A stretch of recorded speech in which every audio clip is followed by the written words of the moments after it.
Good morning student. आज हम बात करेंगे high risk of new born. High risk of new born क्या होता है, न्यू बॉर्न्स के अंदर क्या क्या हाई रिस्क होती है, इसके बारे में बात करेंगे। हम लोग क्या क्या हाई रिस्क देखने को मिलती है हम लोगों को न्यू बॉर्न्स के अंदर, ये बात करेंगे। फर्स्ट देखेंगे हम लोग, इसके अंदर देखेंगे high risk of new born. High risk of new born में क्या है, इंट्रोडक्शन देखेंगे सबसे पहले। Pre term low birth weight babies का, ठीक है। इसके अंदर देखो इंट्रोडक्शन क्या है, नवजात के सामान्य अवस्था में नहीं होने पर कई प्रकार की समस्याएं हो सकती है, जिससे शिशु का मानसिक व शारीरिक विकास अवरुद्ध हो सकता है तथा शिशु की मृत्यु भी हो सकती है। ऐसी अवस्थाओं से ग्रस्त शिशु को अत्यधिक जोखिम वाले नवजात कहते हैं, ठीक है। क्या होता है कि नवजात जो होता है, क्या होता है, नवजात के सामान्य अवस्था में नहीं होने पर, सामान्य अवस्था में नहीं है, एबनॉर्मलिटी है किसी प्रकार की, तो बहुत सारी समस्या हो सकती है, ठीक है। नवजात सामान्य अवस्था में नहीं होने पर क्या हो सकता है, बच्चे के अंदर, नवजात के अंदर बहुत सारी क्या हो सकती है, समस्याएं हो सकती है, जिससे शिशु का मानसिक व शारीरिक विकास क्या हो सकता है, अवरुद्ध हो सकता है। जिससे क्या हो सकता है, बच्चे का, जिससे जो आपका नवजात है उसका शिशु का क्या हो जाता है, नवजात शिशु उसका क्या शारीरिक और मानसिक विकास जो हो सकता है वो क्या हो सकता है, मेंटली रूप से और फिजिकली रूप से क्या हो सकता है, उसका जो विकास होगा वो क्या हो जाएगा, रुक जाएगा, अवरुद्ध हो सकता है। ज़्यादा शिशु की मृत्यु भी हो सकती है, ज़्यादा कॉम्प्लिकेशंस होने पर क्या हो सकता है, शिशु की मृत्यु भी हो सकती है। ऐसी अवस्थाओं से ग्रस्त शिशु को अधिक जोखिम स्थिति वाले नवजात कहते हैं। ऐसी अवस्थाओं से जो ग्रस्त शिशु होते हैं उनको क्या कहते हैं, हाई रिस्क बेबी कहते हैं। क्या कहते हैं, हाई रिस्क वाले बेबी कहते हैं, हाई रिस्क न्यू बॉर्न कहते हैं, high risk of new born वाले बेबी कहते हैं, ठीक है। जिनके अंदर किसी न किसी प्रकार की कॉम्प्लिकेशन है और उस कॉम्प्लिकेशन की वजह से क्या सकता है, उनका शारीरिक और मानसिक विकास भी रुक सकता है या फिर उनकी डेथ भी हो सकती है। उसको क्या बोलते हैं, high risk of new born कहते हैं, ठीक है। आगे समझ में। उसके बाद देखेंगे सामान्य से कम भार वाले बच्चे। सामान्य से कम भार वाले बच्चे में देखेंगे लो बर्थ वेट बेबी क्या होता है, जिसे एलबीडब्ल्यू कहते हैं, लो बर्थ वेट बेबी भी कहते हैं। एलबीडब्ल्यू से तात्पर्य है कि ऐसे शिशु होते हैं जिनका भार जन्म के समय सामान्य भार 2.5 kg से कम अथवा गेस्टेशन अवधि के समान नहीं होता है। ऐसे बच्चे जिनका जो जन्म है वो कितना होता है, जिनका जो सामान्य जो बच्चा पैदा होता है 2.5 किलो का होता है, 2.5 किलो से कम का हो, 2.5 kg से कम उनका वेट हो। ऐसे बच्चे जिनका जो वजन है, जिनका वेट है एट बर्थ 2.5 किलो से कम हो, या गेस्टेशन अवधि जो 9 मंथ की प्रेगनेंसी बाद में बच्चा पैदा होता है उस बच्चे के अवधि के कम समान के समान नहीं होता है, तो गेस्टेशन अवधि के समान नहीं होता है, ठीक है। उसका वेट गेस्टेशन अवधि के समान नहीं होता है या 2.5 kg से कम होता है, तो बच्चा क्या कहलाता है, LBW, low birth weight baby कहलाता है। टाइप्स क्या क्या होते हैं लो बर्थ वेट वाले बेबी के, जन्म के समय सामान्य भार से कम भार वाले शिशु 3 प्रकार के होते हैं। जन्म के समय सामान्य भार से कम शिशु वाले जो भार होते हैं ना बच्चे, कम भार वाले जो बच्चे होते हैं वो 3 तरह के होते हैं, 3 प्रकार के होते हैं। कौन कौन से होते हैं देखिए। एक तो होता है pre term baby. Pre term baby क्या होता है देखेंगे, ऐसे नवजात जिनका जन्म गर्भावधि के 37 सप्ताह से पहले हो गया लेकिन गर्भकाल के दौरान ये सामान्य स्थिति में हो, प्री टर्म बेबी कहलाते हैं, ठीक है। ऐसे बच्चे जिनका जन्म क्या होता है, गर्भावधि के 37 सप्ताह से पहले हो गया, यानी प्रेगनेंसी का 9 मंथ की प्रेगनेंसी से पहले पहले खत्म हो गया है, उससे पहली बार बेबी बाहर डिलीवर्ड हो गया है, लेकिन गर्भकाल के दौरान ये सामान्य स्थिति में हो, लेकिन जो प्रेगनेंसी का जो टाइम है उसके अंदर वो क्या हो, नॉर्मल। यानी ऐसे बच्चे जो पूरी 9 मंथ की जो प्रेगनेंसी है, 9 मंथ की जो प्रेगनेंसी है वो तो कंप्लीट कर रहे हैं, नॉर्मल है, बिल्कुल किसी प्रकार की कोई परेशानी नहीं है, बस उनका नॉर्मल है। बट एक चीज की प्रॉब्लम आ रही है कि 9 महीने से पहले जो हो रहा है उनका बेबी डिलीवर्ड हो रहा है, ठीक है। यानी कि क्लियर किया जाए तो अपरिपक्व शिशु किसे कहते हैं, अपरिपक्व शिशु ऐसे शिशु जो 9 महीने की अवधि से पहले ही, ठीक है, अपनी प्रेगनेंसी के वाइबल पीरियड को पूर्ण करने से पहले ही जो बच्चा पैदा हो जाता है या जन्म ले लेता है वो क्या कहलाता है, प्री टर्म बेबी कहलाता है। आया समझ में, क्लियर ये दिया जाए तो यह 9 महीने की प्रेगनेंसी से पहले जो बच्चा वाइबल पीरियड को, पूरा वाइबल पीरियड को क्लियर करने से पहले जो बच्चा पहले पैदा हो जाता है वो क्या कहलाता है, प्री टर्म बेबी कहलाता है, ठीक है। एक तो ये बच्चे होते हैं, ठीक है। उसके अलावा क्या होते हैं, स्मॉल फॉर डेट बेबी भी होते हैं, एसएफडी बेबी भी होते हैं, जैसे स्मॉल फॉर डेट बेबी होते हैं। ऐसे बच्चे जिनका जन्म 37 सप्ताह बाद होता है परंतु इनका भार गेस्टेशन आयु की तुलना में कम होता है, जो कि सामान्यतः 10% टाइम होता है। अब इसके अंदर क्या होता है, स्मॉल फॉर डेट बेबी के अंदर क्या होता है कि ऐसे बच्चे जिन्होंने पूरे 9 महीने तो खत्म कर लिए, प्रेगनेंसी के पूरे 9 महीने खत्म कर लिए, लेकिन उनका जो वेट है वो गेस्टेशनल आयु के अकॉर्डिंग नहीं होता है। यानी 9 मंथ की प्रेगनेंसी खत्म करने के बाद में जो बच्चा पैदा होता है, नॉर्मल बच्चा जो पैदा होता है वो कितना होना चाहिए, 2.5 kg से 3 kg का होना चाहिए। कितना होना चाहिए, 2.5 kg से 3 kg के बीच में उसका वेट होना चाहिए। तो 2.5 kg हो, 2.5 kg या 3 kg के बीच में, या 3 kg, ठीक है, ये होना चाहिए। लेकिन क्या होता है कि बहुत सारे बच्चे क्या होते हैं पूरे 9 महीने क्लियर कर लेंगे, क्लियर करने के बाद भी उनका जो गेस्टेशनल जो आयु, गेस्टेशनल बाहर जो होगा ना, जो उनका जो गेस्टेशनल वेट, जो उनका जो वेट होगा वो क्या होगा, गेस्टेशनल आयु के कम होगा। यानी कि मान लीजिए 2 किलो का हुआ, पूरी 9 मंथ प्रेगनेंसी क्लियर कर ली, फिर 2 किलो का बच्चा हुआ, तो वो कौन से बच्चे कहलाते हैं, स्मॉल फॉर डेट बेबी कहलाते हैं, स्मॉल फॉर डेट बेबी कहलाते हैं। ठीक है, उसके बाद में देखो small for date and preterm ऐसे बेबी। अब ये कौन से होते हैं, ऐसे ये बच्चे कौन से होते हैं, ऐसे बच्चों, ऐसे शिशु जो गर्भकाल के दौरान अविकसित होते हैं तथा जिनका जन्म 37वीं पूर्व हो जाता है। ठीक है, जिनका जन्म 37वीं पूर्व हो जाता है, इस श्रेणी में सम्मिलित किया जाता है। ऐसे बेबी जिनका क्या हो, पूरे गर्भकालीन के दौरान क्या हो, अविकसित हो जाते हैं, लेकिन पूरी प्रेगनेंसी खत्म करने के बाद ही बाहर निकलते हैं, वो क्या कहलाते हैं, स्मॉल फॉर डेट और प्रीटर्म बेबी कहलाते हैं। ठीक है, ऐसे क्या लिखा है, ऐसे शिशु जो गर्भकाल के दौरान अविकसित हो जाते हैं, जो क्या हो जाते हैं, गर्भकालीन जो प्रेगनेंसी है, गर्भकाल जो आपका प्रेगनेंसी के समय पे क्या होता है, अविकसित हो जाते हैं। ठीक है, विकसित नहीं हो पाते हैं। ठीक है, और क्या हो जाता है, जिनका जन्म 37 सप्ताह पूर्व हो जाता है, पूर्व का मतलब पहले, तो 37 सप्ताह पहले ही जिनका वो जन्म हो जाएगा, वो बच्चे क्या कहलाएंगे, small for date and preterm baby कहलाएंगे। यानी कि ऐसा बच्चा जो मैच्योर भी नहीं है, प्री मैच्योर है, और 37 सप्ताह से पहले हो गया, प्रेगनेंसी खत्म होने से 9 मंथ की पूरी प्रेगनेंसी खत्म होने से पहले ही हो गया, तो बच्चे के कहलाएगा small for date preterm baby कहलाएगा। ठीक है, कारण क्या क्या हो सकता है, कारण ये हो सकता है, देखो कि भाई ऐसे बच्चे पैदा होने के कारण क्या हो सकते हैं, तो ये देखिए प्रसव का समय से पहले प्रारंभ हो जाना, प्रसव यदि समय से पहले हो जाएगा, माँ अचानक अथवा लंबे समय से किसी रोग से ग्रसित होगी तो भी ऐसी प्रॉब्लम हो सकती है, ऐसे बच्चे पैदा हो सकते हैं। माता जो है वो कुपोषण का शिकार है, उसकी वजह से भी हो सकता है। आर्थिक सामाजिक स्थिर निम्न है, फैमिली का जो आर्थिक और सामाजिक लेवल है वो क्या है, निम्न है, इसकी वजह से भी हो सकता है। अपराध द्वारा कार्यात्मक रूप से डिसफंक्शन हो जाना, यदि प्लेसेंटा जो है वो क्या हो सकता है, डिसफंक्शन होने की वजह से भी ऐसी प्रॉब्लम हो सकती है। प्रसव पश्चात अत्यधिक रक्तस्राव होने की वजह से भी ऐसी प्रॉब्लम हो सकती है। अत्यधिक गर्भावस्था और जन्मजात विकृतियों की वजह से भी ऐसी प्रॉब्लम हो सकती है। माँ को मधुमेह रोग होने की स्थिति में भी ऐसी प्रॉब्लम्स ऐसे बच्चे देखने को मिल सकते हैं, मालन्यूट्रिएंट बच्चे। ठीक है, प्री मैच्योर बच्चे देखने को मिल सकते हैं। तो गर्भावस्था के दौरान संक्रमण होने के ऊपर भी क्या हो सकता है, ऐसे बच्चे देखने को मिलेंगे आपको, प्री मैच्योर वगैरह देखने को मिलेंगे। ठीक है, माँ द्वारा मदिरा पान अथवा धूम्रपान करने की स्थिति में भी आपको कैसे बच्चे देखने को मिलेंगे, प्रीटर्म बेबी मिलेगा देखने को, या प्री मैच्योर बेबी देखने को मिलेंगे जिनका वजन कम होगा। ठीक है, साइन एंड सिम्टम्स क्या देखने को मिलेंगे, ऐसे बच्चे, इनका साइन एंड सिम्टम्स क्या होगा, इनका जो भार होगा वो क्या होगा, 2.5 किलो से कम होगा। लंबाई जो होगी वो क्या होगी, 45 सेंटीमीटर से कम होगी, 45 सेंटीमीटर से कम होगी। शिशु का हेड सर्कमफेरेंस जो होगा वो 33 सेंटीमीटर से कम होगा। नवजात की सामान्य गतिविधियां जो होगी कमजोर होगी। प्री मैच्योर बेबी पैदा होगा तो ऐसी प्रॉब्लम्स ही देखने को मिलेगी। नवजात के तंत्रिके रिफ्लेक्सेस भी अपूर्ण हो जाएंगे, क्योंकि बच्चा पूरा बना ही नहीं है, तो बहुत सारी प्रॉब्लम्स हो सकती है। प्री मैच्योर बेबी पूरा बना ही नहीं ढंग से, पूरा प्रॉपर मैच्योर हुआ ही नहीं है, उससे पहले बेबी डिलीवर्ड हो जाता है, ये सब चीज़ देखने को मिलेगी। त्वचा का रंग लाल पड़ जाता है। नवजात की हथेली पाँव के तलवे में क्रैसेस अनुपस्थित होते हैं, जो लाइनें दिखती है, धारियाँ होती हैं, वो नहीं दिखेगी। नाखून कोमल कोमल दिखाई देंगे, नाखून जो होंगे बिल्कुल कोमल दिखाई देंगे। सिर की संरचना, सूचर्स और कॉन्टेनर थोड़े क्या हो जाएंगे, चौड़े हो जाएंगे, घुटने नहीं, चौड़े हो जाएंगे। क्या हो जाएंगे, चौड़े हो जाते हैं। नेक ऑफ बेबी के स्क्रोटम प्रोडक्शन अनडिसेंडेड होता है, और फीमेल चाइल्ड में क्लाइटोरिस का आकार बढ़ जाता है। ठीक है, क्या होगा, जो मेल बेबी होगा, मेल बेबी होगा, उसके अंदर जो स्क्रोटम वाले पार्ट के अंदर जो होंगे, टेस्टिस जो होंगे स्क्रोटम वाले पार्ट के अंदर नहीं जाएंगे, और फीमेल के अंदर क्या होगा, जो क्लाइटोरिस वाला पार्ट है वो क्या होगा, चौड़ा दिखाई देगा, ऐसे बच्चों के अंदर, प्री मैच्योर वाले बच्चों के अंदर। ठीक है, असामान्य श्वसन प्रक्रिया होगी। ठीक है, शारीरिक ताप का अनियमन होना, स्तनपान सामान्य रूप से नहीं होगा, बच्चा सामान्य रूप से स्तनपान नहीं कर पाएगा, प्री मैच्योर बच्चा है तो ताकत ही नहीं है उसमें बच्चे को मिल्क को शक करने की, तो फिर वो क्या होगा, सामान्य रूप से स्तनपान भी नहीं कर पाएगा। नवजात में रोग प्रतिरोधक क्षमता का अभाव भी होगा, प्री मैच्योर बच्चा है तो पीलिया भी हो सकता है।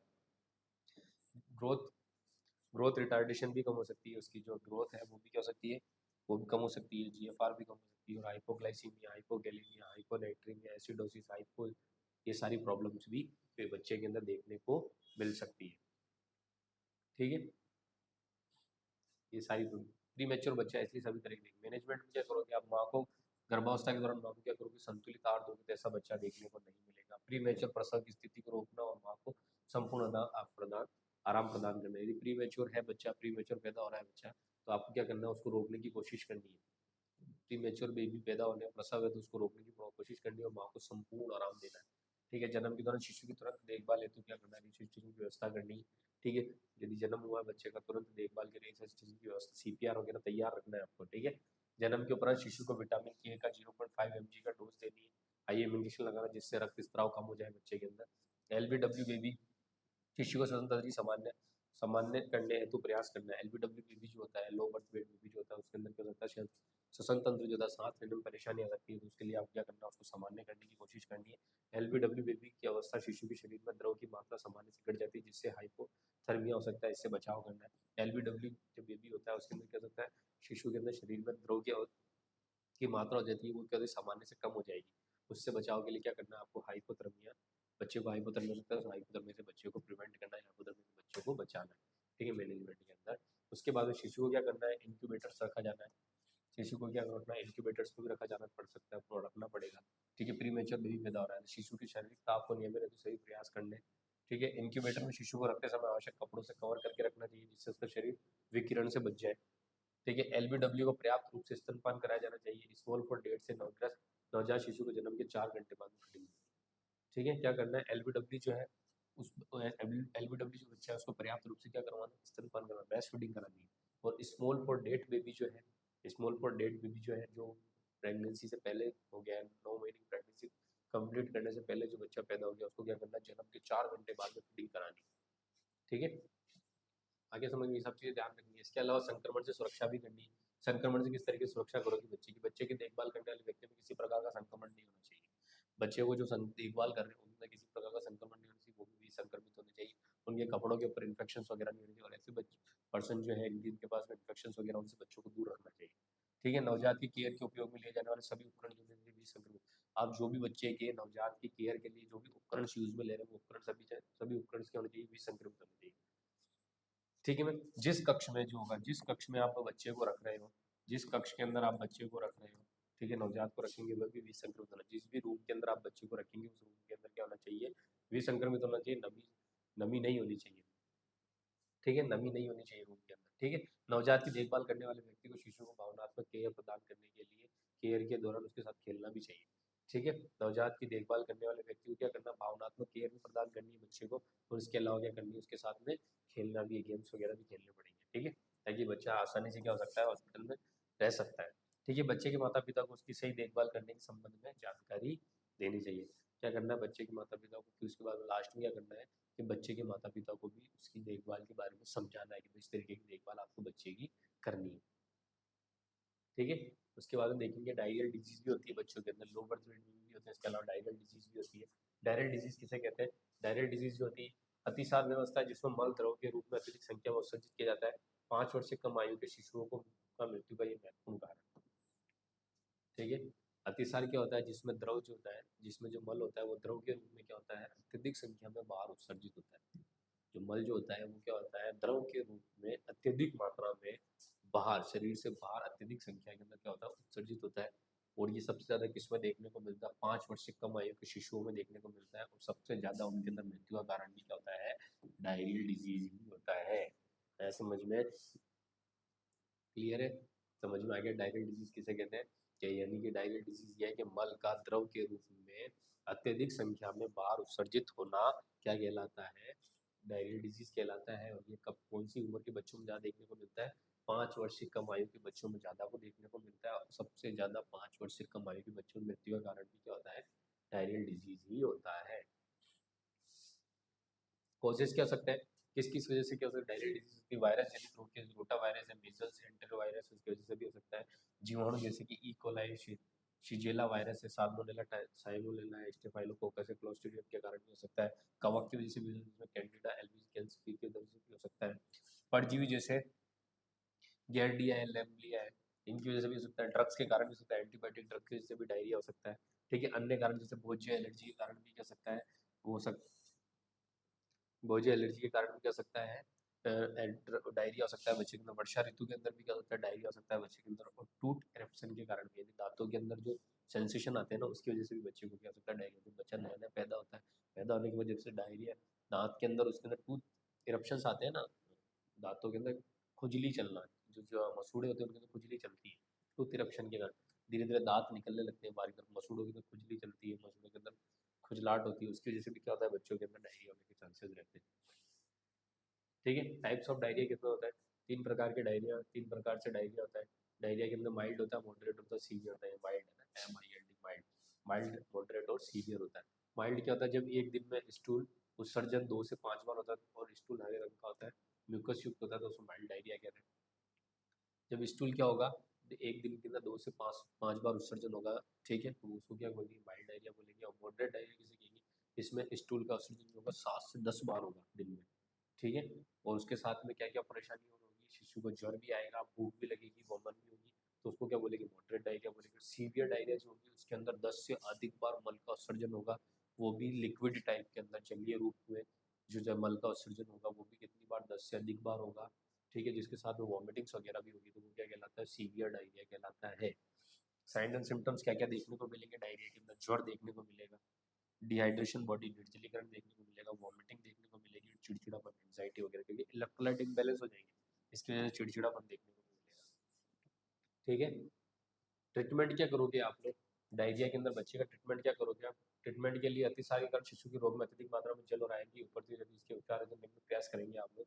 क्या क्या प्रयास करेंगे, क्या होता है कि अतिसार की वजह से, डायरिया की वजह से क्या होता है, शरीर के अंदर, बच्चे के शरीर के अंदर क्या होता है, अत्यधिक मात्रा में जल की क्या हो जाती है, कमी हो जाती है, आयन की कमी हो जाती है, इसकी वजह से उसके उपचार है तो निम्न प्रयास करेंगे। क्या क्या प्रयास करेंगे आप, एक तो सबसे पहले ओरल रिहाइड्रेशन थेरेपी देंगे, क्या देंगे, ओआरएस देंगे, ओरल रिहाइड्रेशन थेरेपी देंगे। ओरल रिहाइड्रेशन थेरेपी के अंदर क्या होगा, इसमें ओआरएस जिसमें sodium chloride, sodium bicarbonate, potassium chloride, glucose होता है, जिसकी जलीय विलयन द्वारा शिशु को उपचारित किया जाता है, ठीक है। ओआरएस थेरेपी बच्चे को प्रोवाइड करेंगे, सीधा देखें तो ओआरएस थेरेपी प्रोवाइड कराएंगे। इंट्रावेनस उपचार पद्धति द्वारा उसको रिंगर लैक्टेट उपयोग देंगे, रिंगर लैक्टेट इंट्रावेनस उपचार पद्धति के द्वारा क्या करेंगे आप लोग, रिंगर लैक्टेट आरएल देंगे उसको, ताकि क्या हो, जितने भी इलेक्ट्रोलाइट, क्योंकि आरएल जो होता है मिक्सचर ऑफ इलेक्ट्रोलाइट्स होता है, ताकि क्या जितने भी इलेक्ट्रोलाइट्स हैं उनको पूर्ण किया जा सके बॉडी के अंदर, ठीक है। इसके अलावा आरएल को प्रारंभ करने के 4 से 6 घंटे आईवी पद्धति द्वारा दिया जाता है। इसकी दर 30 ml पर केजी बॉडी वेट रखती है, जो कि पहले 1 घंटे तक रखी जाती है। यदि शिशु द्वारा मुफ्त विसर्जन किया जाए तो द्वितीय घंटे में आईवी दर कितनी कर देनी चाहिए, 10 ml पर केजी करनी है, बॉडी वेट करनी है, ठीक है। उसके अलावा आरएल के साथ रक्त या प्लाज्मा भी चढ़ाते हैं। द्वितीय घंटे के बाद आरएल की आईवी दर को अगले 2 घंटे के लिए 40 ml पर केजी बर्थ वेट कर देंगे। देखिए आरएल को किस तरीके से देना है, प्रारंभ में 4 से 6 घंटे तक तो उसको क्या करना है, आईवी पद्धति द्वारा देना है, ठीक है, जिसके अंदर उसकी जो दर होती है वो कितनी होनी चाहिए, 30 ml पर केजी बॉडी वेट होनी चाहिए, ठीक है। 30 ml पर केजी बॉडी वेट रखेंगे, जो कि 1 घंटे तक रखनी है, लास्ट की पहले 1 घंटे तक रखनी है, ठीक है। आपको आरएल देनी है 4 से 6 घंटे तक, आरएल ड्रग देनी है, आरएल देनी है आपको, आरएल फ्लूइड देना उसको, ताकि इलेक्ट्रोलाइट को बैलेंस किया जा सके, जो इलेक्ट्रोलाइट है उनको बैलेंस किया जा सके, ठीक है। फर्स्ट में क्या करेंगे आप लोग, उसको 30 ml पर केजी पर वेट के हिसाब से देंगे, ठीक है। उसके बाद धीरे धीरे क्या करेंगे, यदि बच्चा मूत्र विसर्जन नहीं कर रहा तो फिर 10 ml पर केजी बर्थ वेट कर देंगे, ठीक है, बेबी वेट कर देंगे, सॉरी। और यदि उसके बाद में भी नहीं हो रहा है तो उसके बाद में क्या करेंगे, आरएल के साथ में क्या करेंगे, रक्त या प्लाज्मा भी चढ़ाएंगे। और उसके बाद में क्या देखेंगे, द्वितीय घंटे में भी क्या देख सकते हैं, 40 ml पर केजी बर्थ वेट भी, बेबी वेट भी कर सकते हैं। यानी कुल मिलाकर के आरएल देने का तरीका होगा, 4 से 6 घंटे तक देनी है। शुरुआत में 30 ml पर केजी बॉडी वेट देना है, बेबी वेट देना है। उसके बाद में क्या करना, 10 ml, यदि मूत्र विसर्जन नहीं करा तो 10 ml करनी है, उसके अकॉर्डिंग आपको ऊपर नीचे करते हुए आपको क्या करना, आरएल देनी है बच्चे को, ठीक है। उसके बाद में औषधि में क्या देंगे उसको, औषधि में एम्पिसिलिन, एमोक्सिसिलिन, नियोमाइसिन और एरिथ्रोमाइसिन वगैरह देंगे उसको बच्चे को, ठीक है। ये सभी ड्रग्स वगैरह है जो एंटीबायोटिक्स वगैरह वो प्रोवाइड कराने, ताकि क्या हो, अंदर के जो बैक्टीरिया वगैरह उनको क्या किया जाए, खत्म किया जा सके। उसके अलावा क्या करना है, पोषण को बनाए रखना, पोषण को बनाए, अतिसार की स्थिति में शिशु को स्तनपान नियमित रूप से कराया जाना चाहिए। इसके अलावा फलों का रस, मसले हुए केले, नारियल का पानी, चावल का पानी आदि भी शिशु को दिया जाना चाहिए, ठीक है। क्या करना है, पोषण को बनाए रखना है। डिहाइड्रेशन हो रहा है कोई बात नहीं, डिहाइड्रेशन हो रहा है तो इससे कोई दिक्कत नहीं है। इसके अलावा बच्चों को क्या करना है, डिहाइड्रेशन के होने के बाद भी बच्चों को क्या करना है, स्तनपान प्रॉपर टाइम पे करवाना है। इसके अलावा बच्चों को क्या देना, फलों का रस वगैरह भी देना, मसले हुए केले देना, नारियल का पानी, चावल का पानी, ये भी शिशु को देना, ताकि क्या है, बच्चे का पोषण बना हुआ रहे, बच्चा जो है माल न्यूट्रिएंट ना हो, ठीक है। माता पिता को स्वास्थ्य शिक्षा देनी, माता पिता को भी क्या समझाना है, बच्चों का अतिसार की ग्रस्त शिशु की देखभाल के संबंध में पेरेंट्स को भी क्या करनी है, एडवाइस प्रोवाइड करनी है आप, ठीक है। माता पिता को समझाना है कि भैया इसको डायरिया हो रहा था, डायरिया में इस तरह का ट्रीटमेंट देंगे और इस तरीके से आपको भी अपने बच्चे की देखभाल करनी है, ठीक है। इसके अलावा क्या करना है, माँ को समझाया जाता है कि शिशु को नियमित रूप से स्तनपान, माँ को समझाना है कि शिशु को प्रॉपर स्तनपान कराना है। बच्चा भले डायरिया भी हो रहा है कोई बात नहीं, लेकिन बराबर बच्चे को क्या कराना है, आपको नियमित स्तनपान कराना है। शिशु को अतिरिक्त पोषण देने के लिए कटोरी और चम्मच का उपयोग करना है। अतिरिक्त आपको पोषण देना है बच्चे को तो कटोरी और चम्मच से क्या है, चावल का पानी है, ठीक है, और फलों का रस वगैरह ये पिलाना है बच्चे को, ठीक है। शिशु की शारीरिक स्वस्थता की देखभाल करनी, क्या करनी, शिशु की प्रॉपर शारीरिक स्वस्थता की देखभाल करनी है। अच्छा हाइजीन मेंटेन करके रखनी है, शिशु को पर्याप्त पोषण प्रदान करना है, ये बताना है। ठीक है, शिशु के जेनिटल क्षेत्र की सफाई है तो स्वच्छ जल का उपयोग करना है। शिशु के जो जेनिटल क्षेत्र है, जेनिटल वाला जो पार्ट है उसकी सफाई कर रहे हो आप, तो उसके लिए आपको क्या करना है, स्वच्छ जल का उपयोग करना है। भोजन को मक्खी मच्छर से संक्रमण से बचाने का, जो भी बच्चे को भोजन दे रहे हो उसके अंदर मक्खी और मच्छर से संक्रमण से बचाना है भोजन। ठीक है, प्रोटीन और एनर्जी माल न्यूट्रिशन, अब प्रोटीन एनर्जी माल न्यूट्रिशन की वजह से बच्चों में बहुत सारी बीमारियां देखने को मिलती है। ठीक है, प्रोटीन एनर्जी माल न्यूट्रिशन क्या है? प्रोटीन एनर्जी माल शरीर में प्रोटीन और कैलोरी के कारण उत्पन्न होने वाली समस्याओं को इसके अंतर्गत सम्मिलित किया जाता है। इस अवस्था के अंतर्गत निम्नलिखित रोगों को सम्मिलित किया जाता है। प्रोटीन एनर्जी माल न्यूट्रिशन क्या है कि प्रोटीन और कैलोरी की कमी से होने वाला जो रोग होता है वो प्रोटीन एनर्जी माल न्यूट्रिशन कहलाता है। ठीक है, प्रोटीन एनर्जी माल न्यूट्रिशन के अंदर देखो दो रोगों को सम्मिलित किया जाता है, क्वाशियोर और मैरास्मस। ये क्वाशियोर और मैरास्मस बच्चों में ज्यादा देखने को मिलता है। क्वाशियोर जो होता है प्रोटीन की कमी के कारण होता है, और मैरास्मस जो रोग होता है वो किसके कारण से होता है? जो क्वाशियोर जो होता है वो प्रोटीन की कमी से होता है, और मैरास्मस रोग जो होता है वो किसकी वजह से होता है? कैलोरी की कमी के कारण होता है। देखो इसमें यही लिखा है, ये रोग भोजन और प्रोटीन की कमी के कारण होता है, मुख्यतः 4 माह से 5 वर्ष की आयु के बच्चों में देखने को मिलता है। ठीक है, क्वाशियोर जो होता है वो प्रोटीन की कमी के कारण होता है, आपको देखने को मिलता है 4 माह से लेकर के 5 वर्ष के बच्चों में देखने को मिलता है क्वाशियोर। ठीक है, ये सब पोषण से संबंधित। ठीक है, अब क्वाशियोर होने के क्या क्या कारण है? ठीक है, कारण देखेंगे, साइन एंड सिम्टम देखेंगे। कारण तो देखिए, कारण तो ये अपर्याप्त पोषण के कारण, यदि आप प्रॉपर पोषण नहीं ले रहे उसके कारण से क्या होगा? क्वाशियोर होगा या प्रोटीन एनर्जी माल न्यूट्रिशन होगा। ठीक है, साइन एंड सिम्टम देखेंगे, इरिटेशन होगा, चिड़चिड़ा व्यवहार होगा। ठीक है, असामान्य व्यवहार होगा, शारीरिक वृद्धि अपर्याप्त होगी, शारीरिक वृद्धि होगी नहीं, अपर्याप्त होगी, कोई फिक्स नहीं है। मांसपेशी तनाव में कमी होगी, ऊर्जा का स्तर कम होगा, संक्रमण बढ़ेगा, शारीरिक सूजन की उपस्थिति रहेगी, वमन रहेगा, अतिसार रहेगा, परजीवी संक्रमण रहेगा। यदि ये बच्चे को आप प्रॉपर न्यूट्रिशन नहीं देंगे तो प्रोटीन एनर्जी माल न्यूट्रिशन हो जाएगा, और प्रोटीन एनर्जी माल न्यूट्रिशन में क्वाशियोर हो गया तो प्रोटीन की कमी से क्वाशियोर होगा, और क्वाशियोर प्रोटीन की कमी से हुआ तो ये सभी प्रॉब्लम साइन एंड सिम्टम देखने को बच्चे के अंदर मिलेंगे। ठीक है, प्रबंधन क्या करेंगे? बच्चे के पोषण में प्रोटीन युक्त पदार्थों को सम्मिलित करें। बच्चे के पोषण में क्या करना है? क्वाशियोर का ट्रीटमेंट करना है, तो बच्चे के पोषण के अंदर क्या करना है? आपको प्रोटीन युक्त पदार्थों को ज़्यादा से ज़्यादा सम्मिलित करना है, विटामिन ए युक्त आहार देना है, भोजन में आयरन और फोलिक अम्लों को सम्मिलित करना है, पर्याप्त मात्रा में कैलोरी प्रदान करनी है बच्चे को। ठीक है, उसके अलावा मेरास्मस रोग जो होता है ये किसकी कमी से होता है? कैलोरी की कमी से होने वाला रोग होता है। ये बच्चे की आयु में प्रथम वर्ष में देखने को मिलता है। क्या कब देखने को मिलता है? प्रथम वर्ष में देखने को मिलता है। ठीक है, कारण क्या कह सकता है? अपर्याप्त पोषण के कारण होता है ये भी। ठीक है, जन्मजात रोगों की उपस्थिति के कारण भी हो सकता है, स्तनपान का अभाव के कारण हो सकता है, भूख के अभाव के कारण भी हो सकता है। ठीक है, अतिसार और वमन के कारण हो सकता है, फूड एलर्जी के कारण भी हो सकता है, मेरास्मस रोग हो सकता है। ये किसकी कमी से होता है? भोजन में कैलोरीज की कमी होगी तो इसकी वजह से क्या होता है? मेरास्मस रोग होता है। ठीक है, सिम्टम्स क्या क्या देखने को मिलेंगे? देखो सिम्टम्स जो होंगे मेरास्मस में देखने को मिलेंगे, शारीरिक वृद्धि रुक जाएगी।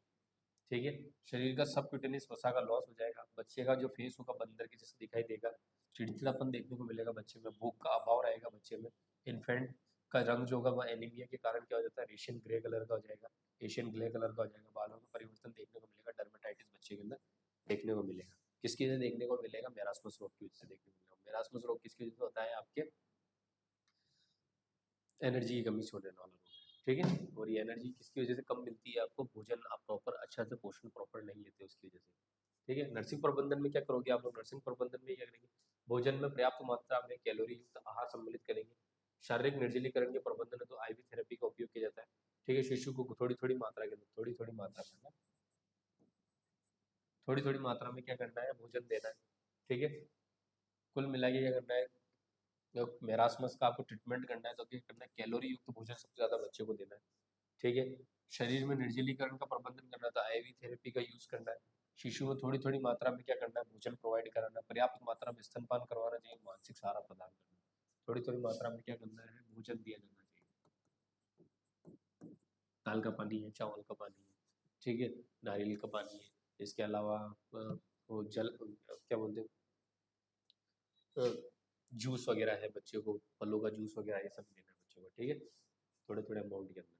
ठीक है, उसके बाद में देखिए अधिक गंभीर अवस्था के शिशुओं की विशिष्ट आवश्यकताएं गंभीर अवस्था के दौरान देखभाल क्या क्या होती है? देखो जन्म के पश्चात नवजात को विभिन्न प्रकार की समस्याएं हो सकती है। कौन कौन समस्या हो सकती है? नियोनेटल इन्फेक्शन हो सकता है। नियोनेटल इन्फेक्शन क्या होता है? जन्म के तुरंत बाद नवजात के शरीर में होने वाला संक्रमण नियोनेटल इन्फेक्शन या सेप्टिसीमिया कहलाता है। ठीक है, ये संक्रमण मुख्यतः शिशु के रक्त में होता है, जो कि नवजात की उच्च मृत्यु दर बीमारी की दर का एक प्रमुख कारण है। नियोनेटल इन्फेक्शन जो होता है वो क्या होता है? नवजात के जो जन्म के बाद में नवजात में होने वाला जो संक्रमण होता है वो नियोनेटल संक्रमण या सेप्टिसीमिया कहलाता है। ये क्या होता है, ये संक्रमण मुख्यतः किसमें होता है, शिशु के रक्त में होता है, जो क्या करता है बच्चे के अंदर मृत्यु दर को और बीमारी की दर को बढ़ाता है। ठीक है, कॉजेज क्या होंगे, किस किस कारण से नियोनेटल इन्फेक्शन और वातावरणीय रोग कारक के कारण, वातावरण के अंदर यदि बहुत सारे रोग रोग है तो उसकी वजह से भी हो सकता है। देखिए अस्पताल में अन्य रोगियों के संक्रमण की वजह से भी क्या हो सकता है, बच्चे के अंदर नियोनेटल इन्फेक्शन हो सकता है। प्रसव प्रक्रिया के दौरान नवजात को जन्म नाल गर्भाशय सर्विक्स योनि में उपस्थित रोगाणु के संक्रमण के कारण भी हो सकता है। यानी प्रसव प्रक्रिया हो रही है उस समय पे जन्म नाल वाला जो पार्ट है वहाँ पे कोई किसी प्रकार का इन्फेक्शन है, वहाँ पे किसी प्रकार के रोगाणु उपस्थित है, उसकी वजह से भी कह सकता है बच्चे के अंदर नियोनेटल इन्फेक्शन देखने को मिल सकता है। इसके अलावा ट्रोज संक्रमण के कारण हो सकता है टोक्सोप्लाज्मोसिस, अदर कारण में मलेरिया, टीबी, सिफिलिस, रूबेला है, साइटोमेगालो वायरस है, हर्पिस वायरस, इनकी वजह से भी क्या सकता है, उसकी वजह से भी क्या हो सकता है, आपको क्या देखने को मिल सकता है, नियोनेटल इन्फेक्शन देखने को मिल सकता है, नियोनेटल इन्फेक्शन देखने को मिल सकता है। इसके अलावा क्या हो सकता है, प्रसव के पश्चात शिशु में संक्रमण का मुख्य कारण नोजोकोमियल इन्फेक्शन भी होता है। प्रसव के अंदर, प्रसव के पश्चात जो होता है, प्रसव के बाद में जो संक्रमण का सबसे ज्यादा कारण जो होता है बच्चे के अंदर, वो किसके वजह से होता है, नोजोकोमियल इन्फेक्शन की वजह से होता है, जिसे हॉस्पिटल एक्वायर्ड इन्फेक्शन भी कहते हैं। ये हॉस्पिटल के एनवायरमेंट से होने वाला इन्फेक्शन है। हॉस्पिटल का जो एनवायरमेंट है तो बहुत सारे इन्फेक्शन रहते हैं, बच्चा उसका इन्फेक्शन का क्या होता है, शिकार हो जाता है, उसी को क्या बोलते हैं, नोजो इन्फेक्शन, नोजोकोमियल इन्फेक्शन कहते हैं। ठीक है, टाइप्स कौन कौन से हो सकते हैं, अब ये इन्फेक्शन के कौन कौन से टाइप्स हो सकते हैं, नियोनेटल इन्फेक्शन के कौन से, ऑरल थ्रश हो सकता है, ये नवजात के मुख में होने वाला संक्रमण होता है। ठीक है, ऑरल थ्रश जो होता है ये किसमें होता है, मुख में होने वाला संक्रमण होता है। कारण क्या क्या हो सकता है, रोग कारक कौन सा होता है, कैंडिडा अल्बिकेंस होता है। ठीक है, इसमें क्या क्या लक्षण देखने को मिलेंगे, जीभ के ऊपर श्वेत रंग से जो होंगे वो क्या देखने को मिलेंगे, कोई पेचेस देखने को मिलेंगे। ये क्या हो जाते हैं, ये चकते जो होंगे शिशु के मुंह को, गुहा, म्यूकोसल झिल्ली, सभी जगह पे जीभ वगैरह सब पे देखने को मिलेंगे।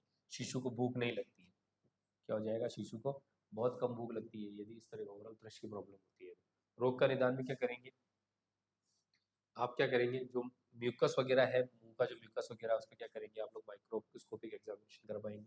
ठीक है, प्रबंधन में क्या करेंगे, मैनेजमेंट में क्या करेंगे, आप ओरल थ्रश का जो मैनेजमेंट है उसके अंदर क्या करेंगे, शिशु के मुख की नियमित सफाई करेंगे आप लोग। शिशु को थोड़ी थोड़ी मात्रा में पानी पिलाएंगे। चकतों पर क्या लेंगे, जेशन वॉलेट का जो लेप करेंगे, जेशन वॉलेट जो आता है लेप करेंगे, उसका लेप करेंगे ताकि क्या हो, मुंह के अंदर जितने भी जो आपके पेचेस बने हुए हैं, इसके ओरल थ्रश के जो पेचेस बने हुए वो खत्म हो जाए। ठीक है, जेसन वॉलेट का लेप लगाएंगे। उसके बाद में पायोडर्मा जो होता है बच्चे के अंदर, ये भी देखने को मिलता है। इसमें क्या हो जाता है, बच्चे के अंदर लीजन क्लस्टर का फॉर्मेशन हो जाता है। ये किसके कारण से होता है, इस स्टेप बैक्टीरिया के कारण होता है। ये लीजन शिशु की गर्दन, भुजा, इसके ऊपर सब जगह बन जाते हैं, स्किन के ऊपर ज़्यादा देखने को मिलता है ये। ठीक है, ये कहाँ कहाँ पे देखने को मिलेगा, शिशु की गर्दन पे देखने को मिलेगा, भुजाओं पे, ये जो आपकी साइड की भुजा है, स्काल्प वगैरह पे, योनि वगैरह पे देखने को मिलेगा। ठीक है, योनि वगैरह पे, स्काल्प वगैरह पे देखने को मिलता है। कारण क्या सकते हो उसपे, कारण क्या क्या हो सकता है, पैरोटिड ग्रंथियों में सूजन के कारण भी हो सकता है, अस्थियों में संक्रमण की वजह से हो सकता है, घाव के निर्माण की वजह से भी हो सकता है। ठीक है, मैनेजमेंट क्या करेंगे, इस रोग में नीजल पर लीजन्स जो बनते हैं, लीजन्स वगैरह जो बनते हैं उनके ऊपर क्या करना है आपको, जेनाइट, उसके ऊपर भी जेसन वॉलेट का लेप करना है, और संक्रमण की रोकथाम में एंटीबायोटिक्स का उपयोग करना है, बच्चों को एंटीबायोटिक्स प्रोवाइड करानी है। उसके अलावा बच्चों में और क्या इन्फेक्शन देखने को मिलता है, कंजक्टिवाइटिस भी देखने को मिलता है। इन्फेक्शन आंखों की जो कंजक्टिवाइटिस है, ठीक है, आंखों की जो कंजक्टिवाइटिस है, ठीक है, उसके अंदर क्या हो जाता है, इन्फेक्शन हो जाता है, उसको क्या कहते हैं, कंजक्टिवाइटिस कहते हैं। किसकी वजह से होता है, ये क्लेमाइडिया ट्रेकोमेट्रिस के कारण हो सकता है। ये संक्रमण शिशु के जन्म के 5 से 14 दिन के बाद होता है। मैनेजमेंट में क्या करेंगे आप, सल्फेस टर्मेड ड्रॉप्स को आंखों में डालेंगे। ठीक है, और माँ द्वारा शिशु की उपयुक्त देख रेख करनी है। ठीक है, कंजक्टिवाइटिस के अंदर। उसके अलावा क्या करना है, टिटनस नियोनेट्रम, टिटनस नियोनेट्रम क्या होता है, शिशु के जीवाणु के संक्रमण से शिशु के शरीर में मसल संकुचन हो जाता है, जिससे टिटनस कहलाता है। इस प्रकार के संक्रमण शिशु का जो शरीर होता है धनुष के आकार बनता है। टिटनस संक्रमण क्या होता है कि किसी कारणवश क्या होता है, मसल्स के अंदर क्या होता है, संकुचन हो जाता है, संक्रमण हो जाता है, जीवाणु संक्रमण के कारण के अंदर शिशु के शरीर के अंदर क्या होता है, मसल्स के अंदर संकुचन हो जाता है, और ये क्या कहलाती है, क्या कहलाता है, टिटनस कहलाता है। इसमें क्या होता है, शरीर जो होता है वो धनुष की आकृति का होता है। कॉजेस क्या क्या होते हैं, जीवाणु से संक्रमित आर्टिकल्स का उपयोग करने की वजह से भी हो सकता है। ठीक है, नवजात की सेप्टिक मेथड द्वारा देखभाल करने की वजह से भी क्या हो सकता है, आपको टिटनस हो सकता है। नवजात को शारीरिक चोट लगने के कारण भी क्या हो सकता है, आपको टिटनस देखने को मिल सकता है। और वातावरणीय कारकों में जीवाणु संक्रमण होने की वजह से भी क्या हो सकता है, टिटनस देखने को मिल सकता है। साइन एंड सिम्टम्स कैसे देखने को मिलेंगे, शिशु की मांसपेशियों में ठंड देखने को मिलेगी, शिशु का जो शरीर होगा वो धनुष के आकार का मुड़ जाएगा, धनुष के आकार में मुड़ जाएगा। ठीक है, त्वचा का नम नीला पड़ जाएगा, तीव्र रुदन करेगा, तेज रोएगा, और स्तनपान नहीं कर पाएगा। ठीक है, स्तनपान नहीं कर पाएगा बच्चा। ठीक है, प्रबंधन में क्या करेंगे आप लोग, प्रबंधन में क्या करेंगे, टिटनस का मुख्य कारण बैक्टीरियल इन्फेक्शन है। इसके बचाव हेतु निम्न क्या करना है आपको, गर्भावस्था के दौरान एंटीनेटल विजिट के दौरान माँ को क्या करना है, आपको माँ को टिटनस की 2 डोज देनी है कम से कम। ठीक है, प्रसव के दौरान में बाद में शिशु को शारीरिक चोट से बचाना। प्रसव के दौरान किसी प्रकार की माँ बच्चे को चोट नहीं लगनी चाहिए, और शिशु प्रसव के बाद में भी बच्चे को किसी प्रकार की शारीरिक चोट नहीं लगनी चाहिए, इसका ध्यान रखना है। जन्म के बाद नाभि को काटने में अन्य प्रक्रिया हो तो असेप्टिक टेक्निक का उपयोग करना है। नाभि वगैरह काट रहे हैं बच्चे के बाद अम्बिलिकल कॉर्ड को अलग कर दें, बच्चे को प्लेसेंटा से अलग करना है, तो उस समय पे क्या करना है आपको, असेप्टिक टेक्निक का यूज करके क्या करना है, अम्बिलिकल कॉर्ड को कट करना है। शिशु की शारीरिक स्वच्छता की देखभाल करनी है, तो अम्बिलिकल कॉर्ड की देखभाल के लिए असेप्टिक विधि का उपयोग करना है, और शिशु के शारीरिक घाव की केसेस के दौरान उपयुक्त विसंक्रमित तकनीक का उपयोग करना है। शिशु के अंदर जो घाव वगैरह हो रहे हैं, ठीक है, उसमें क्या करना है, विसंक्रमित तकनीक का उपयोग करके उनकी केयर प्रोवाइड करनी है। ठीक है, उसके अलावा क्या करेंगे, उपयुक्त प्रिवेंटिव मेथड्स का यूज करने के बाद भी यदि शिशु को टिटनस इन्फेक्शन हो जाता है तो उसके उपचार हेतु निम्न उपाय करने हैं।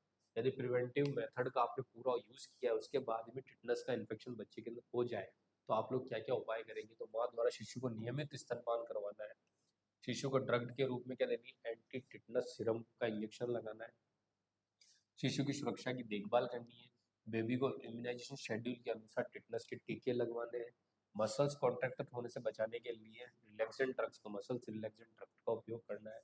शिशु जीवाणु संक्रमण के उपचार हेतु उपयुक्त एंटीबायोटिक ड्रग का यूज करना है, और शिशु को उपचार के दौरान आइसोलेशन यूनिट में रखना है जिससे संक्रमण को रोका जा सके।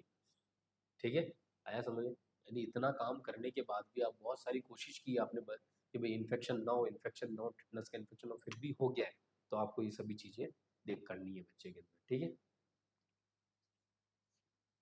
उसके अलावा डिहाइड्रेशन किसे कहते हैं, डिहाइड्रेशन जो होता है, शिशु के शरीर में जल की हानि होना, शिशु के शरीर में या किसी भी शरीर के अंदर जल की हानि होना क्या कहलाता है, डिहाइड्रेशन कहलाता है। ये 2 प्रकार का होता है, डिहाइड्रेशन 2 तरीके से होता है, एक तो अतिसार की वजह से होता है, एक वॉमिटिंग की वजह से होता है। एक डायरिया की वजह से और वॉमिटिंग की वजह से, दोनों की वजह से क्या होता है, हमारी बॉडी से जल का लॉस होता है, जल क्या होता है, बाहर निकलता है, उसी को क्या बोलते हैं, डिहाइड्रेशन या निर्जलीकरण कहते हैं।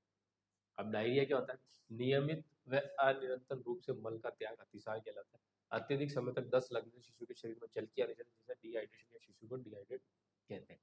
ठीक है, अनियमित रूप से रेगुलर दस्त लगने की वजह से शरीर के बॉडी से जो जल होता है वो बाहर निकल जाता है मल के साथ में, तो इस कंडीशन में क्या होता है, बच्चे का जो शरीर होता है वो क्या होता है, डिहाइड्रेट हो जाता है, और ऐसे बच्चे शिशु को डिहाइड्रेट शिशु भी कहते हैं। कारण क्या क्या हो सकता है, वो बैक्टीरियल इन्फेक्शन की वजह से हो सकता है। बैक्टीरियल इन्फेक्शन क्या, वही है, कॉलाई जानवर, स्टेफाइलोकोकस है, साल्मोनेला है, इनकी वजह से भी हो सकता है। शारीरिक स्वच्छता के अभाव, यदि बच्चे की शारीरिक स्वच्छता की देखभाल नहीं करेंगे, अच्छा हाइजीन मेंटेन नहीं करें, इसकी वजह से भी हो सकता है। और 5 वर्ष से कम आयु के शिशुओं में होने वाली मृत्यु का सबसे इम्पोर्टेंट कारण ही क्या है, डायरिया है। अभी हमने जस्ट पढ़ा था आगे कि सबसे ज़्यादा 5 वर्ष से कम के बच्चों में जो सबसे ज़्यादा मृत्यु का जो कारण है वो क्या है, डायरिया। डायरिया की सबसे ज़्यादा मृत्यु देखने को मिलती है बच्चों में। मैनेजमेंट क्या क्या करोगे आप इसके अंदर, शिशु के शरीर का पूर्ण अवलोकन करना है आपको। शिशु के शरीर का क्या करना है, पूर्ण अवलोकन करना है। स्टूल की उपयुक्त जांच द्वारा रोग कारक का पता लगाना है। ठीक है, स्टूल की उपयुक्त जांच करनी है, और किसी प्रकार का रोग है उसके अंदर माइक्रोस्कोपिक एग्जामिनेशन करवाना, किसी प्रकार रोग है तो उसका पता लगाना है। स्टूल में रक्त की उपस्थिति का पता लगाना है कि स्टूल के अंदर रक्त वगैरह तो नहीं है, रक्त वगैरह आ रहा है तो इसका मतलब ब्लडी डायरिया भी हो सकता है उसमें। ठीक है, ये सब चीज़ों का पता लगाना। शिशु के शरीर भार का अवलोकन करके डिहाइड्रेशन की अवस्था का पता लगाना। शिशु का शरीर का जो भार है उसका अवलोकन करना, बार बार में चेक करना, ताकि क्या हो सके, डिहाइड्रेशन का पता लगाना, डिहाइड्रेशन ज़्यादा तो नहीं हो रहा है। माँ द्वारा शिशु को नियमित स्तनपान करवाना है। शिशु की जैविक चिन्हों का आकलन करना है। शिशु के शरीर में जल व आयनों का संतुलन हेतु ओआरएस सॉल्यूशन देना, ओआरएस थेरेपी प्रोवाइड करानी बच्चे को। उपचार के दौरान शिशु को पृथककृत इकाई में रखना है, बिल्कुल एक आइसोलेट वार्ड या आइसोलेट रूम के अंदर रखना है बच्चे को। शिशु की देखभाल है तो विसंक्रमित तकनीक का उपयोग करना है, असेप्टिक टेक्निक का यूज करना है आपको, और रोगाणु के उपचार है तो क्या करनी है, उसको एंटीबायोटिक ड्रग्स वगैरह प्रोवाइड करानी है। ठीक है, वमन जो होता है ये भी क्या होता है, ये भी एक डिहाइड्रेशन का महत्वपूर्ण कारण है। ठीक है, पाचन तंत्र में किसी प्रकार के संक्रमण, अमाशय व अन्य भागों से भोजन के साथ पानी मुख्य मार्ग शरीर से बाहर निकल आता है। ठीक है, क्या हो सकता है, निकल आता है, ये क्रिया वॉमिटिंग कहलाती है। पाचन तंत्र में किसी प्रकार का इन्फेक्शन हो गया, इसकी वजह से क्या हो जाता है, भोजन जो होगा वो पानी के साथ में बॉडी से बाहर, मुख्य मार्ग से बाहर निकल जाएगा, उसी को क्या कहलाते हैं, वॉमिटिंग कहते हैं। कारण क्या क्या हो सकता है वॉमिटिंग होने के, आंतरिक संक्रमण हो सकता है, दांतों के अंदर किसी प्रकार संक्रमण तो वॉमिटिंग हो सकती है। आवश्यकता से अधिक फीडिंग दे दी बच्चे को तो भी वॉमिटिंग हो सकती है, और आंतरिक मार्ग में वायु प्रवेश कर गई, आपने यदि बच्चे को फीडिंग कराई, फीडिंग के समय पे उसके साथ में वायु प्रवेश करके आपने बच्चे को डकार नहीं दिलाई, तो वो वॉमिटिंग के रूप से वायु मुख्य मार्ग से बाहर निकल जाएगी, मुख से बाहर निकल जाएगी, वही क्या कहलाती है, वॉमिटिंग कहलाती है। मैनेजमेंट क्या करेंगे, शिशु की शारीरिक स्वस्थता की देखरेख करोगे आप, शिशु को स्तनपान कराने के बाद में डकार दिलानी है, देख लो आगे बात। नियमित व निश्चित अंतराल पर शिशु का देखभाल करनी है, यानी कि नियमित और निश्चित अंतराल पर बच्चे की देखभाल करनी है। शिशु की देखभाल के दौरान विसंक्रमित विधियों का उपयोग करना है, ठीक है, नियमित अंतराल पर देखभाल करनी है,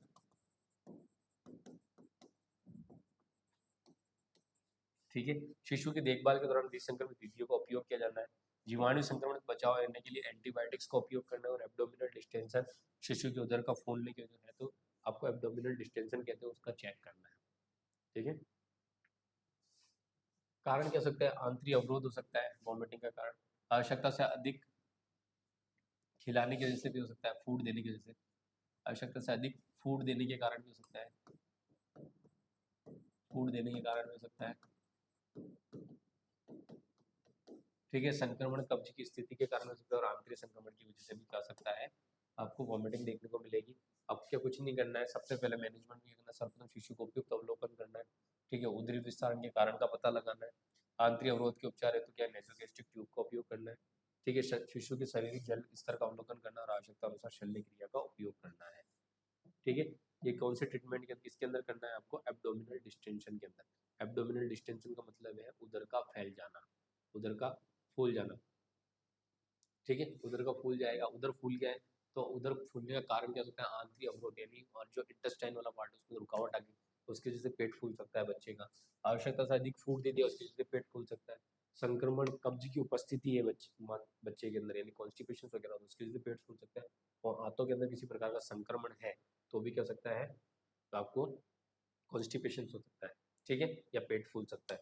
प्रबंधन में कुछ नहीं करना है, अवलोकन करना है, प्रॉपर उदरीय विस्तारण का पता लगाना है किस कारण से हो रहा है, यदि फूड जो हो रहा है नीचे से बाहर नहीं निकल पा रहा, मल द्वार से बाहर नहीं निकल पा रहा है कॉन्स्टिपेशन के कारण, तो आपको क्या करना है, नेजोगैस्ट्रिक ट्यूब का उपयोग करके ऊपर से बाहर निकालना है नाक के द्वारा, ठीक है।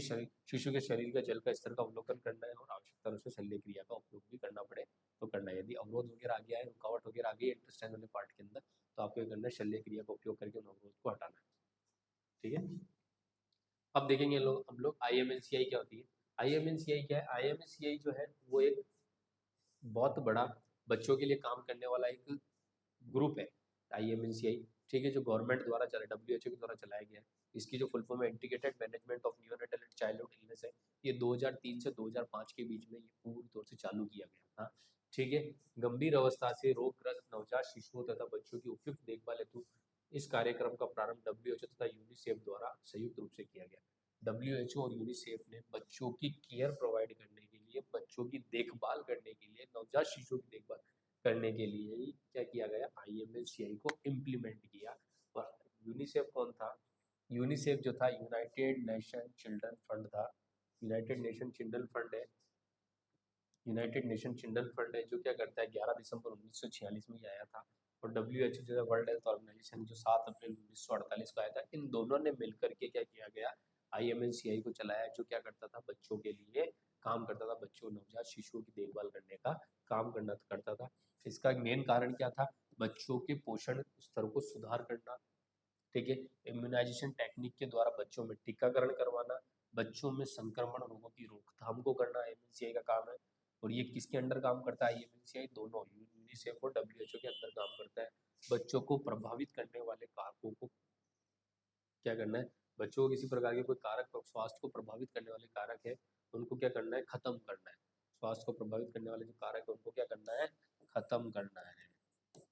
स्वास्थ्य को प्रभावित करने वाले कारक उनको क्या करना है, खत्म करने का काम था। इसका उद्देश्य क्या था, शिशु मृत्यु दर को कम करना। IMNCI का मेन कारण आने का क्या था, शिशु मृत्यु दर को कम करना, शिशु में रोग की दर को कम करना, और बच्चे में वृद्धि तथा विकास को बढ़ाने का काम करने के लिए IMNCI को इम्प्लीमेंट किया गया था WHO यूनिसेफ के द्वारा, ठीक है। बच्चों और उसके अलावा क्या काम है इसका, बच्चों की देखभाल हेतु स्वास्थ्य कार्यकर्ताओं को उपयुक्त ट्रेनिंग भी देता है ये IMNCI, उपयुक्त हेल्थ सर्विसेज प्रदान करने के लिए उचित स्वास्थ्य तंत्र का विकास करने का काम भी IMNCI करता है बच्चों के लिए। बच्चों की उपयुक्त देखभाल के समुदाय तथा परिवार को विकास करने का भी कौन काम करता है, IMNCI ही काम करता है, यानी समुदाय के लोगों को और माँ बाप को भी समझाने का काम IMNCI ही करता है। अब IMNCI की प्रक्रिया क्या थी? प्रोसेस ऑफ IMNCI, नवजात शिशु अवस्था में स्वास्थ्य की देखभाल हेतु स्वास्थ्य सेवाएं एकीकृत रूप में प्रदान करने के लिए IMNCI को प्रारंभ किया गया था।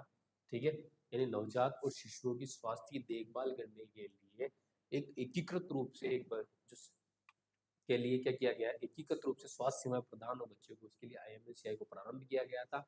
इसका जो मेन उद्देश्य क्या था, बच्चों का उपयुक्त असेसमेंट करके रोग की गंभीरता का पता लगाना और रोग की गंभीरता के आधार पर बच्चों का वर्गीकरण करना। ये सब क्या काम थे, IMNCI काम थे। और IMNCI किसके लिए आया था? बच्चों के लिए और नियोनेटल बच्चे हैं, बच्चे उनके लिए आया था। और किसके द्वारा लाया गया था इसको? WHO और यूनिसेफ के द्वारा लाया गया था। ठीक है, इसके अंदर क्या किया गया, यूनिसेफ ने क्या किया गया, रेड कार्ड, येलो कार्ड और ग्रीन कार्ड बच्चों को दिए। या रेड कार्ड में ऐसे बच्चों को रखा गया जो बहुत ज्यादा गंभीर रूप से क्या है, बीमारी से ग्रसित है। ठीक है, जिनको तुरंत उपचार की आवश्यकता है और उनको क्या करना है, रेफर्ड भी करना पड़ सकता है। रेफर्ड सुविधाएं भी उपलब्ध कराने का काम किसने किया? IMNCI किया। ऐसे बच्चों को उसने किसमें रखा? रेड कार्ड के अंदर, जो गंभीर रूप से ग्रसित है और उनको इमीडिएट तुरंत चिकित्सा की आवश्यकता है, तुरंत उपचार की आवश्यकता है। येलो कार्ड में ऐसे बच्चों को रखा है IMNCI ने, ऐसे बच्चे जिन्हें विशिष्ट उपचार और परामर्श की आवश्यकता होती है, बट नॉर्मल लेवल पे, ऐसा जरूरी नहीं है कि इमीडिएट कराना पड़े। ठीक है, येलो कार्ड में ऐसे बच्चों को रखा और ग्रीन कार्ड में ऐसे बच्चों को रखा जो रोगग्रस्त अवस्था पे है, जिनकी घर पे ही देखभाल की जा सकती है। ऐसे बच्चों को उसने किस तरह रखा? ग्रीन कार्ड में रखा। ठीक है, और श्रेणी के वर्गीकरण के पश्चात शिशु और बच्चों का आवश्यकता अनुसार उपचार भी करवाने का काम कौन करता है? IMNCI ही करती है। ठीक है, आगे समझिए बच्चों IMNCI के सारे काम। Okay, thank you.